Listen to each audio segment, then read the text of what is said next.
My name is Kelsey Wys, assistant women's soccer coach for Mizzou Soccer, and originally from Coral Springs, Florida.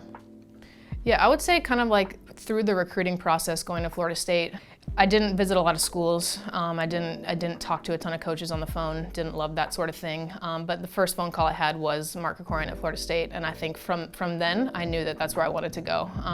I liked his professional approach to everything. I knew that going there I would get better. And then coming in, Mike Bristol came in. We came in at the same time together, and he was awesome. And I think I credit a lot of my success to him, and honestly, a big piece of why I do what I do today.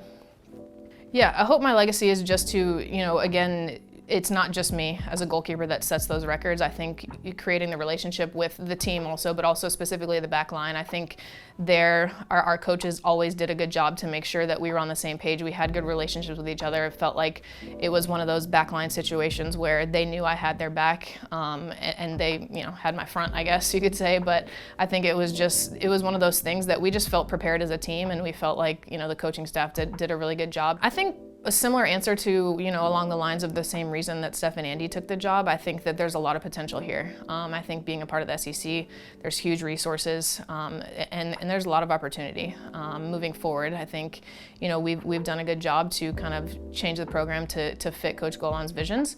And I think that to me, coming on my interview, getting to know them as a staff, I think a lot of the ways that they do things align with how, I would want to do things as well. Super honest staff with the players, value the players beyond just being soccer players, really want to develop them as people. So kind of that all-encompassing piece in a place where I feel like can have a lot of success. I would just say lessons. Some of those situations are like uncomfortable, right? Because you go into these environments where you're just, you have to perform in order to get to the next level. And also, I'm more of like an introverted person probably until you get to know me. So they weren't always my favorite settings, but just going in there, being able to play with some of the best players that are around at the time, playing with some of the best coaches, and getting to work with different coaches and take little pieces from here and there. Because obviously, when you're with your club or your college coach, it's consistently the same staff. So getting to work with new people and getting to take away little things like that, and just getting in comfortable environments in general. I think everybody knows that growth comes when you're uncomfortable. So probably, I don't know if I could pinpoint something very specific, but taking away those experiences in general probably just helped me in the future for sure.